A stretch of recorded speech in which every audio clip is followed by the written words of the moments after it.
Hi hello నమస్తే welcome to YR TV నేను రంజిత్. తెలంగాణ రాష్ట్ర వ్యాప్తంగా జరుగుతున్న ప్రతి అంశాన్ని కూడా మీ ముందుంచే ప్రయత్నం అయితే నేను చేస్తున్నాను. దానిలో భాగంగా ప్రతి ఒక్కరూ కూడా వైఆర్ టీవీ తెలుగు న్యూస్ ఛానల్లో ప్రతి ఒక్కరూ సబ్స్క్రైబ్ చేసుకోండి, షేర్ చేయండి, లైక్ చేయండి. రైట్, ఇక రాష్ట్ర రాజకీయాలలో ఈరోజు రాష్ట్ర ముఖ్యమంత్రి యనుమల రేవంత్ రెడ్డి గారు ఒక కొత్త పదాన్ని, అంటే చాలా అద్భుతంగా ఉంది అని వాళ్ళు అనుకుంటున్నారేమో కానీ ఆ యొక్క యాడ్కు సంబంధించి వాళ్ళు అసలు ఏ విధంగా వేశారు అనేది కాస్త మనం ఒకసారి ఆలోచించాలి. మరి రాష్ట్ర ప్రభుత్వం ప్రజల కోసం చేస్తున్న అంశాలు ఎలా ఉన్నాయి, ప్రజల కోసం చేయకుండా ఉన్న అంశాలు ఎట్లున్నాయి అనేది ఒక్కసారి నేను చెప్తా. ఏంటి అంటే, ఒక బ్యానరు తెలంగాణ రాష్ట్ర వ్యాప్తంగా కూడా చర్చనీయాంశంగా మారుతున్నది. దాంట్లో ప్రధానంగా ఏం కనబడుతున్నది తెలంగాణ ప్రజలారా అంటే మూడు అంశాలు కనబడుతున్నాయి. ఏంటి, వాళ్ళు పెట్టిన వాళ్ళ సంబంధించిన పత్రికలు ఇచ్చిన యాడ్లలో ప్రకటనలో ఒక ప్రకటన మీకు చూపెడతా, దాని తర్వాత మాట్లాడుకుందాం మనం. రైట్, గీడొకటి కనబడుతుందా మీకు? ఏంది? ఈ దశాబ్దపు అతిపెద్ద వేడుక రైతన్నలకు రుణమాఫీ పండుగ. ఈ దశాబ్దపు అతిపెద్ద పండుగ రైతన్నలకు రుణమాఫీ పండుగ ఎట్లయితుంది? Question number 1. రేవంత్ రెడ్డి గారు ఈ యొక్క ఏదైతే యాడ్ ఇచ్చిలో, ప్రకటనలు ఇచ్చిలో, ఆ ప్రకటనకు సంబంధించి వీళ్ళు రాసిన హెడ్డింగ్కు సంబంధించిన అంశం నేను చెప్పేది. వీళ్ళు ఏమని చెప్పిల్లంటే, ఈ దశాబ్దపు అతిపెద్ద పండుగ రైతన్నలకు రుణమాఫీ పండుగ అని చెప్పిళ్ళు. Note this point. ఎందుకంటే దీంట్లో చాలా క్లారిటీగా చాలా అంశాలు ఉన్నాయి. ఒకటి, ఎట్ల పండుగ అనేది నేను చెప్తా.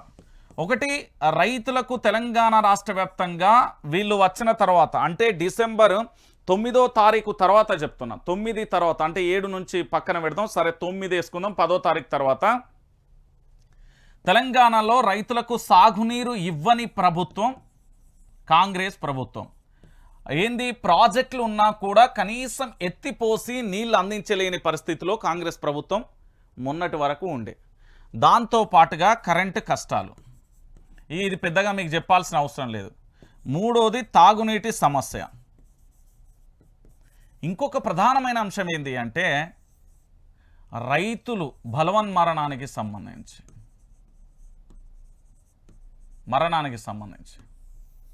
ఈ అన్ని అంశాలను పక్కన పెట్టి ఈరోజు ఏం చెప్తున్నదంటే, ఈ దశాబ్దపు అతిపెద్ద వేడుక రైతన్నలకు పండుగ అని చెప్పింది. సరే, వాళ్ళ భాషల రైతన్నలకు అతిపెద్ద పండుగ దశాబ్దం. మరి ఒకేసారి రుణమాఫీ చేస్తున్నారా అంటే, వీళ్ళు చెప్పింది ఆడ జరిగింది వాస్తవాలు మీకు చూపెడతా. అక్కడ డిప్యూటీ సీఎం బట్టి విక్రమార్క గారు పక్కన తుమ్మల నాగేశ్వరరావుకు సంబంధించిన ఫోటో ఉన్నది.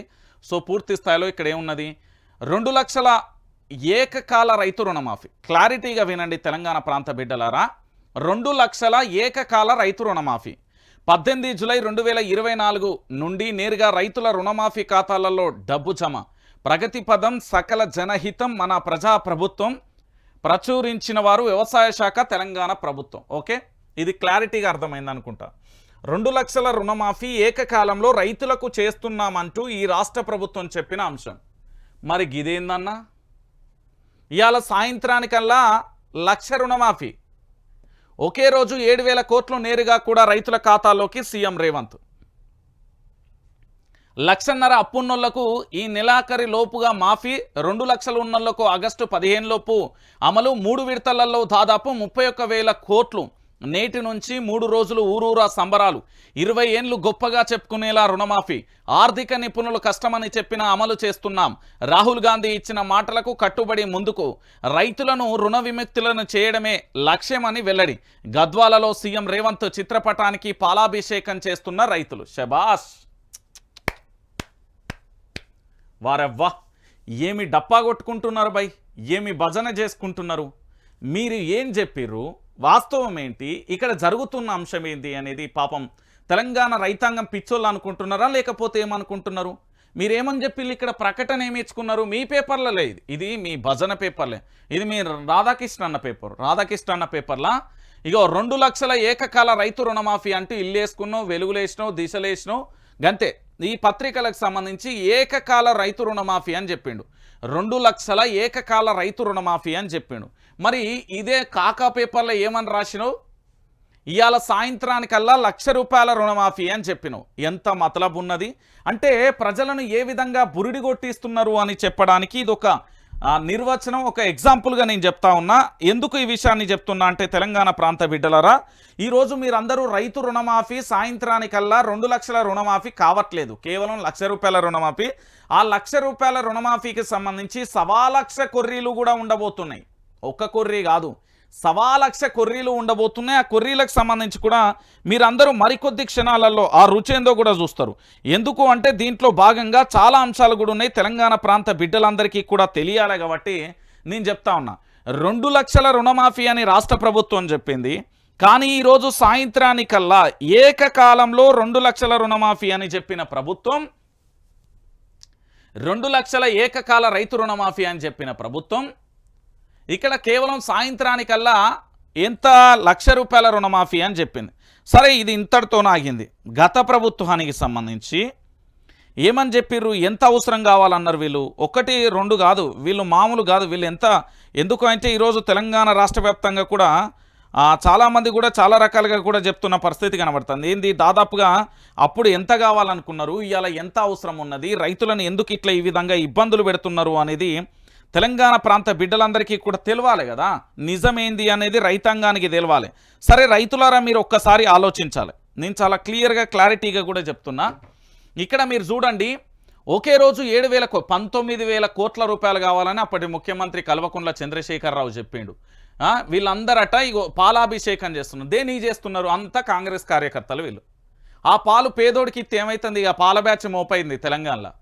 పాల బ్యాచ్ మోపవుతుంది, ఇంతంత బొట్టు పెడతారు, దండలేస్తారు, కొబ్బరికాయలు కొడతారు, ఇక పాలు పోస్తారు. ఆ పాలు పేదోడికి ఇస్తే బతుకుతాడు కదా. ఇది ఒక ముఠా ఉంటుంది, దీని పేరు పాల బ్యాచ్. ఈ ముఠా ఏంది అంటే మన పాల బ్యాచ్ ముఠా. ఇది ఏం ఆలు లేదు, సూలు లేదు, అల్లుడు పేరు సోమలింగం అన్నట్టుగా ఈ బ్యాచ్ వ్యవహరిస్తుంది. ఈ బ్యాచ్కి ఏంటంటే ఎప్పటికీ రేవంత్ రెడ్డి గారు రాష్ట్ర ముఖ్యమంత్రి గారికి ఇట్లా భజన చేసుకుంటారు. డడ్డంకడం కోతివై చెట్టెక్కే డడ్డంకడం అని ఉంటుంది కదా పాట, గట్లనే గీవిలది కూడా. ఏంది అంటే రుణమాఫీ జరగనే లేదు, రైతుల అకౌంట్లో పడనే లేదు, మాటలు చెప్పినంత మాత్రాన వీళ్ళు ఇట్లా చేస్తున్నారు. సరే, ఇదే పాలాభిషేకానికి చేసే బ్యాచ్కి నేను కొన్ని ప్రశ్నలు అడుగుతా. వాళ్ళు చెప్పగలిగితే గొప్పలు అని నేను ఓకే శబాష్ అని చెప్తా. ఎందుకు అంటే ఆ పాల బ్యాచ్కి తెలవాలి. ఓ అన్న వింటున్నావా అన్న, పాల బ్యాచ్ రేవంత్ రెడ్డికి పాలాభిషేకం చేసే ప్రతి ఒక్కడికి ఈ ప్రశ్న, రైతు బంధు వస్తున్నదా, రైతు బంధు వస్తున్నదా, రైతు బీమా వస్తున్నదా, స్కూల్ పిల్లలకు బ్రేక్ఫాస్ట్ వస్తున్నదా, 24 గంటల కరెంట్ వస్తున్నదా, సాగునీరు వస్తున్నదా, బీసీ బంధు వచ్చిందా, దళిత బంధు వచ్చిందా, బతుకమ్మ చీర వచ్చిందా, రంజాన్ తోఫా వచ్చిందా, క్రిస్మస్ కానుక వచ్చిందా, కేసీఆర్ కిట్టు వస్తున్నదా, న్యూట్రిషన్ కిట్టు వస్తున్నదా, ఓవర్సీస్ స్కాలర్షిప్ వస్తున్నదా, కంటి వెలుగు వస్తున్నదా? ఇవన్నీ బంద్ అయిపోయినాయి కదా. ఇదే రైతులకు సంబంధించి పెట్టుబడి సాయంగా మేము ఇస్తామంటూ చెప్పిన ఈ రాష్ట్ర ప్రభుత్వం మిమ్మల్ని మోసం చేస్తూ ఉంటే ఇంకా మీరు ఏ విధంగా ఆలోచిస్తున్నారు? ఈ రాష్ట్ర ప్రభుత్వాన్ని పాలాభిషేకాలు ఎట్లా చేస్తున్నారు? ఎవడి కోసం, ఎవడి మెప్పు కోసం ఈ పాలాభిషేకాలు నాకు అర్థం కావట్లేదు. రైతు బంధు లేనే లేదు, రైతు బీమా లేనే లేదు, కరెంటు సక్క లేనే లేదు, సాగునీరు లేనే లేదు. ఏంది ఇది? తెలంగాణలో రైతు రుణమాఫీ పేరుతోని ఇన్ని డ్రామాలు ఆడుతుంది ప్రభుత్వం. మీకు అర్థం కాకపోతే ఏం చేయాలి? తెలంగాణ రాష్ట్ర వ్యాప్తంగా మీకు రైతు పెట్టుబడి సాయం వచ్చిందా? Question number 1. ఇప్పటి వరకు దాదాపుగా 200 పైచీలకు రైతులు చనిపోయారను ఏది బీఆర్ఎస్ పార్టీకి సంబంధించిన హరీష్ రావు అంటే 24 గంటల్లోపు పంపి నీకు ఆ లీస్ట్ పంపిస్తే వాళ్ళకు మేము న్యాయం చేస్తామంటే 24 గంటలు కాదు 2 గంటలల్లో పంపిస్తే దానికి ఇప్పటికీ కూడా దిక్కు దివాన లేకుండా పోయింది. మరి రైతు బీమా పైసలు ఎక్కడ? రైతులకు పెట్టుబడి సాయం ఎక్కడ? సరే, ఇప్పటికీ మీరు పాలాభిషేకాలు అప్పుడే స్టార్ట్. పోనీ ఇక్కడ ఉన్నోళ్ళు ఏ ఒక్క ఖాతాలన్నా రుణమాఫీ పడ్డదో అడుగురి. ఇక్కడ ఉన్న వాళ్ళల్లో ఏ ఒక్కరికైనా రుణమాఫీ జరిగిందో అడగండి. నేనే చెప్తున్నా కదా, ఇక్కడ ఉన్న బ్యాచ్లో ఏ ఒక్కరికైనా రుణమాఫీ జరిగిందో తెలంగాణ ప్రాంత బిడ్డలారా అందరూ అడగండి. నేను చెప్తున్నా కదా, రుణమాఫీ అనేది ఇక్కడ ఏది రేవంత్ రెడ్డి యొక్క ఫోటోకు పాలాభిషేకం చేస్తున్న వీళ్ళందరినీ అడగండి, మీకు రుణమాఫీ పడ్డదా అంటే ఒక ప్రకటన చేయంగానే జరుగుతుందా? మరి 100 రోజులలోనే 6 గ్యారంటీలు అన్నారు. నేను 60 బిందెల పాలు తెచ్చి పాలాభిషేకం చేసిండా? హరీష్ రావు ఒక మాస్ డైలాగ్ వదిలేసిండు. ఆగస్టు 15 లోపు 6 గ్యారంటీలు 13 అంశాలు రుణమాఫీ చేస్తే నేను రాజీనామా చేస్తా అని చెప్పిండు. చేయగలుగుతాడా ఈ రాష్ట్ర ముఖ్యమంత్రి రేవంత్ రెడ్డి? అంటే ఎవరిని మభ్యపెట్టడానికి అనేది కూడా మనం ఒకసారి ఆలోచించుకోవాలి. ఎందుకు అంటే తెలంగాణలో ఇప్పటికీ కూడా ఈ రుణమాఫీలో 1,00,000 కొర్రీలు 1,00,000 ప్రశ్నలు ఉన్నాయి. మీరు అనుకుంటున్నారు కావచ్చు దాదాపుగా 31,000 కోట్లు రైతు ఖాతాలోకి చేరాల్సిన అవసరం ఉంది. కేవలం 7,000 కోట్లే నేరుగా వేస్తున్నారు. ఆగస్టు 10 వీళ్ళు ఏం చేస్తారు తెలుసా? మీ అందరికీ తెలిసిన విషయమే. ఏమని చెప్పిళ్ళు గతంలో? రైతు బంధు, అదే పెట్టుబడి సాయం గురించి ఈ ప్రభుత్వం ఏం చెప్పింది మీకు తెలియదా? ప్రభుత్వం ఏమని చెప్పింది? ఇప్పటి వరకు ఎకరంన్నర ఉన్నోళ్ళకి వేసినాం, మళ్ళా 3 ఎకరాలు ఉన్నోళ్ళకి ఎత్తాం, తర్వాత 5 ఎకరాలు, తర్వాత 10 ఎకరాలు. 90 mm రాడ్డు దించిండు ఆయన. ఇప్పటి వరకు ఎవ్వడికి వేసింది లేదు, పీకింది లేదు. ఒక్క రైతుకు కూడా ఇప్పటి వరకు వేసింది లేదు. ఇప్పటి వరకు చాలామందికి కూడా రాలే, పెట్టుబడి సాయం అనేది ఇప్పటి వరకు రాలేదు. మళ్ళీ దాంతో పాటుగా ఇప్పుడు ఏం చెప్తున్నారు ఇక్కడ 7,000 కోట్లు వేస్తారండి. ఆగస్టు 15 లోపు కొంతమంది రైతులకి వేస్తారు. వేసిన తర్వాత అనిపిస్తుంది, లేదు రుణమాఫీ చేసినా అని చెప్తారు.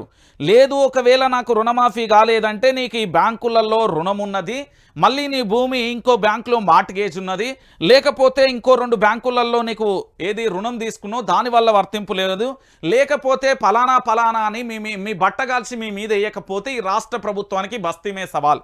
బట్టగాల్చి మీదేస్తుంది. తర్వాత ఏంది అంటే ఇక ఘోరంగా ఉంటుంది సినిమా. ఇక ఆ తర్వాత ఏంది అంటే మనం ఊహించడానికి కూడా పరిస్థితులు ఉండవు.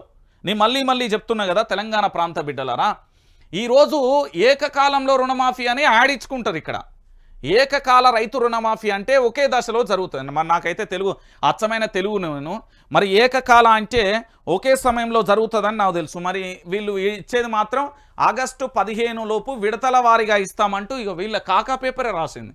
నేనే చెప్తున్నా. ఇక చూడు 1,50,000 అప్పు ఉన్నోళ్లకు నెలాఖరి లోపు రుణమాఫీ. అంటే ఈ నెల 30వ తారీఖు లోపు 1,50,000 ఉన్న వాళ్లకు రుణమాఫీ అవుతుంది.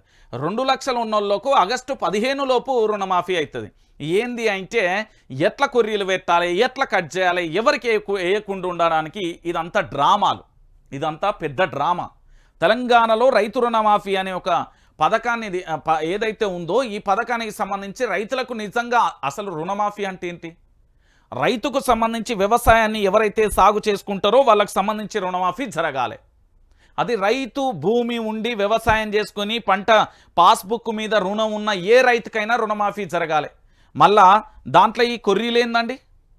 ఒకసారి మీరు ఆలోచించాలి తెలంగాణ ప్రజలారా.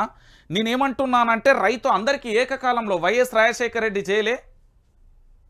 ఈ దఫాలు అనే పేరు చెప్పి లాస్ట్కు మళ్ళీ రైతన్నలను ఇబ్బంది పెట్టే ప్రయత్నం జరుగుతుంది. నేను చెప్తా ఉన్నా కదా ఈరోజు తెలంగాణ ప్రాంత బిడ్డలారా, ఇగో ఇక్కడ ఇట్లా చెప్పిర్రు, ఇగో ఇట్లా రాసుకొచ్చారు, అంతే, ఏముండదు దీంట్లో. ఏంది అంటే దాదాపుగా 15 ఆగస్టు లోపు రైతులకు 3 విడతలుగా పంట రుణాలను మాఫీ చేయనున్నట్లు సీఎం రేవంత్ రెడ్డి ప్రకటించారు. మొదటి విడతగా గురువారం సాయంత్రం 4 గంటల్లోపు 1,00,000 అప్పు ఉన్న రైతు ఖాతాలలో డబ్బులు జమ చేస్తామని స్పష్టం చేశారు.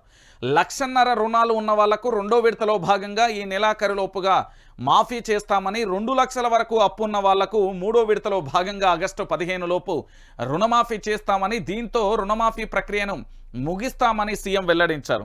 రుణమాఫీ ద్వారా రైతు తొలి విడతలో 7,000 కోట్లు నేరుగా కూడా రైతుల ఖాతాల్లోకి వెళ్తాయని, 3 విడతలలో కలిపి దాదాపుగా 31,000 కోట్ల రూపాయలు రైతు ఖాతాల్లోకి చేరతాయని వివరించారు. బుధవారం ప్రజాభవన్లో పీసీసీ కార్యవర్గ సమావేశం జరిగింది. పీసీసీ చీఫ్ హోదాలో సీఎం రేవంత్ ఈ సమావేశానికి అధ్యక్షత వహించగా మంత్రులు, ఎమ్మెల్యేలు, ఎంపీలు, ఎమ్మెల్సీలు, ముఖ్య నేతలు పాల్గొన్నారు. ఈ సందర్భంగా సీఎం మాట్లాడుతూ రాష్ట్రంలోని ప్రతి రైతును కూడా రుణ విముక్తి చేయాలన్నదే కాంగ్రెస్ ప్రభుత్వం లక్ష్యమన్నారు. తెలంగాణ రైతుల ఆత్మగౌరవాన్ని నిలబెట్టడానికి రుణమాఫీ నిర్ణయం. రాబోయే 20 ఏళ్ల పాటు దీని గురించి ప్రజలు గొప్పగా చెప్పుకోవాలి. దీనిపై రాష్ట్రంలోనే కాదు దేశవ్యాప్తంగా చర్చ జరగాలి. ఏమన్నా ఉన్నదా ఇక్కడ? ఒక్కసారి మీరు ఆలోచించాలి. ఇక్కడ ఏమున్నదండి తెలంగాణ ప్రాంత బిడ్డలారా? ఇక్కడ చాలా పెద్ద డైలాగ్ వేసేయండి సార్. తెలంగాణ రైతుల ఆత్మగౌరవాన్ని నిలబెట్టడానికి రుణమాఫీ నిర్ణయం. బహుశా నాకు తెలిసి గత ప్రభుత్వాలు చేయనట్టు, అసలు తెలంగాణలో ఇంతకుముందు రైతు రుణమాఫీ అనేది జరగనట్టు, రైతులకు రుణమాఫీ అంటే ఏంటో తెలియదన్నట్టుగా వాళ్ళకు సంబంధించి పూర్తి స్థాయిలో కూడా ఈరోజు చేసిన పరిస్థితి కనబడుతుంది. అంటే ఒకసారి మీరే ఆలోచించండి. తెలంగాణ ప్రాంత బిడ్డలారా, రాబోయే 20 ఏళ్ల పాటు దీని గురించి ప్రజలు గొప్పగా చెప్పుకోవాలి. దేని గురించి గొప్పగా చెప్పుకోవాలి? నువ్వు చేసే 2 లక్షల గురించి గొప్పగా చెప్పుకోవాలి. వారవ్వా 20 ఏళ్ళు చెప్పుకుంటారట. అంటే 20 ఏళ్ళ రాజకీయం కేవలం రైతు రుణమాఫీ గురించే చేస్తాం, ఆ ప్రభుత్వంలోని 6 గ్యారంటీలు 13 అంశాల గురించి మేము చర్చించబోమంటూ కూడా చెప్తారన్నట్టు. ఇదే జరుగుతుంది ఫైనల్గా. మీరు చూడురి. సో ఫైనల్గా వీళ్ళు చేసేది ఏంటి అంటే ఏమీ లేక ముందుకే అన్నీ ఎక్కెక్కి పడుతుంది అన్నట్టు. సో ఇప్పుడు మరో అంశం. ఇక మీ అందరికీ తెలిసిన విషయం, పెద్దగా చెప్పాల్సిన అవసరం లేదు. ఇక్కడ చూడండి, సీఎం తమ్ముడు కొండలరెడ్డి అక్రమాలు, బీజేపీ ఎమ్మెల్యే హరీష్ పాల్వాయి సంచలన ఆరోపణలు, షాడో సీఎం అంటూ తీవ్ర స్థాయిలో విమర్శలు, సెక్రటరియట్లో ఆయన ఏం చేస్తున్నారు, అర్ధరాత్రి వరకు ఉండాల్సిన అవసరం ఏముంది, ఆయన హోదా ఏంటి, సీఎం పీఠంపై రేవంత్ కూర్చున్నప్పటి నుంచి కొండలరెడ్డికి అపరిమిత అధికారాలు, సీఎంతో పని కావాలంటే ఆయన దగ్గరికి వెళ్లాల్సిందే. నిజమే, ఇది ప్రశ్న తెలంగాణ రాష్ట్ర ప్రజలందరికీ కూడా అర్థమయ్యే విషయం. ఎందుకు నేను ఈ విషయాన్ని చెప్తున్నా అంటే, తెలంగాణ ప్రాంత బిడ్డలారా ఒకసారి ఆలోచించండి. నిజానికి ఇది తెలంగాణ రాష్ట్ర వ్యాప్తంగా కూడా ఆయనకేం పని, సామాన్యుడు అంటే ఇప్పుడు నన్ను పోవాలంటే నాకు ఏది ఒకటి అది కావాలి, ఫామ్ కావాలి. ఆ ఫామ్ కావాలి అంటే పూర్తి స్థాయిలో కూడా ఏంటిది, ఆ ఫామ్ కావాలి అంటే ఖచ్చితంగా కూడా అడిగి పోవాలి. అడిగి పోయి నేను పలానా మనిషిని, నాకు అది ఇస్తే నేను వెళ్తా, లేకపోతే లేదు అనేది చెప్పే ప్రయత్నం చేస్తే అప్పుడు మనల్ని పంపిస్తారు. మరి సీఎం తమ్ముడికి కొండలరెడ్డికి అక్కడ ఏం పని? ఆయనే ఒక ఎమ్మెల్యే కాదు, ఒక ఎమ్మెల్సీ కాదు, ఒక ప్రజాప్రతినిధి కాదు. మరి సెక్రటరియేట్లో అర్ధరాత్రి వరకు ఉండాల్సిన అవసరం ఏంటి? పార్టీ కార్యకర్తనా? మరి అట్లయితే తెలంగాణలో ఉన్న కాంగ్రెస్ కార్యకర్తలు అందరం పోవాలి. సీఎం రేవంత్ రెడ్డి సోదరులపై తీవ్ర స్థాయిలో ఆరోపణలు వెల్లువెత్తుతున్నాయి. ఇవేవో సామాన్యులు ఇంకెవరో పనిగట్టుకొని బట్టగాల్చి మొఖాన పడేయడం లేదు. సాక్షాత్తు ప్రజాప్రతినిధులే సీఎం కుటుంబ సభ్యులపై సంచలన ఆరోపణలు చేస్తున్నారు.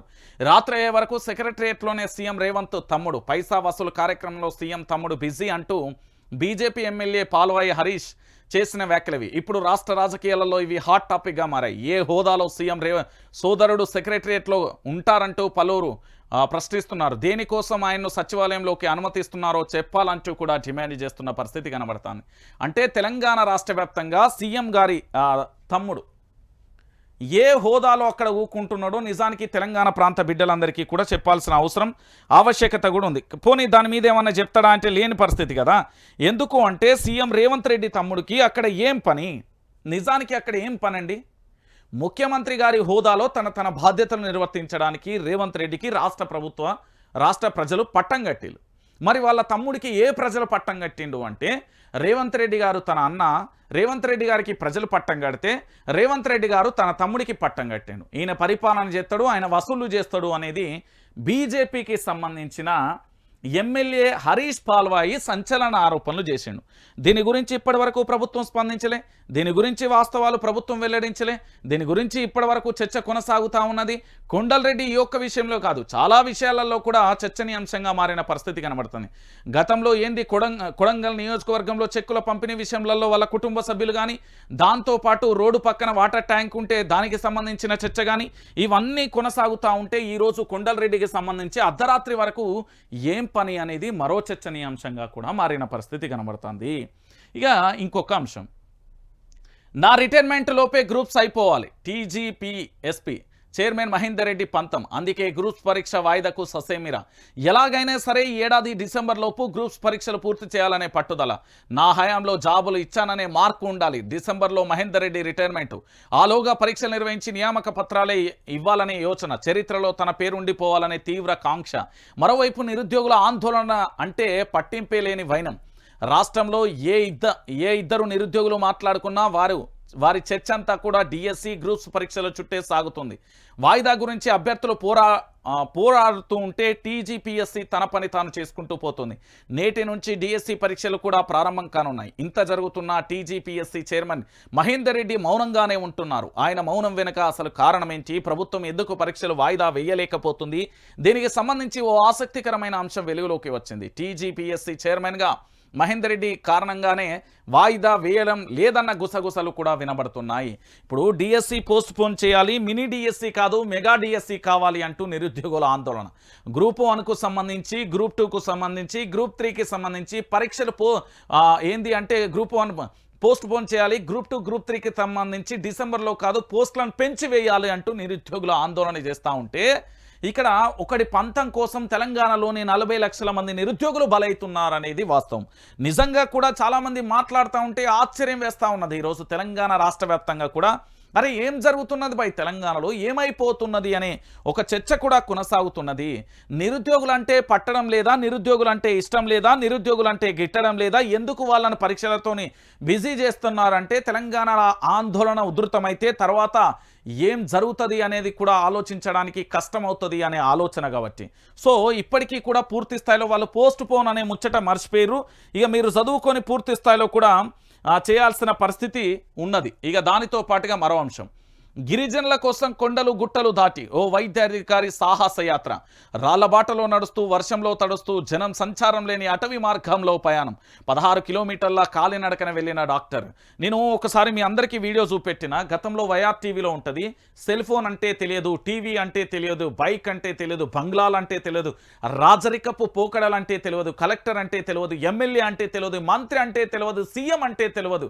కనీసం వాళ్ళు ఎక్కడున్నారో వాళ్ళకు మాత్రమే తెలుసు. అడవి ప్రాంతంలో ఉన్న ఒక వీడియో తీసుకొచ్చిన. ఈ అటవీకి సంబంధించి చాలా చోట్ల కూడా ఇలాంటి ప్రయత్నమే కొనసాగుతున్నది. సో పూర్తి స్థాయిలో ఇప్పటికైనా గిరిజనులకు సంబంధించి రాష్ట్ర ప్రభుత్వాలు నిర్ణయం తీసుకోవాలి. చాలా భయంకరమైన వాతావరణం అండి. కనీసం వాళ్ళు భయపడుతున్నారు. నా సెల్ ఫోన్ వాళ్ళ చేతిలో పెడితే ఇట్లా వదిలేసి వెనక్కి పరిగెత్తిన ఘటన చూసా.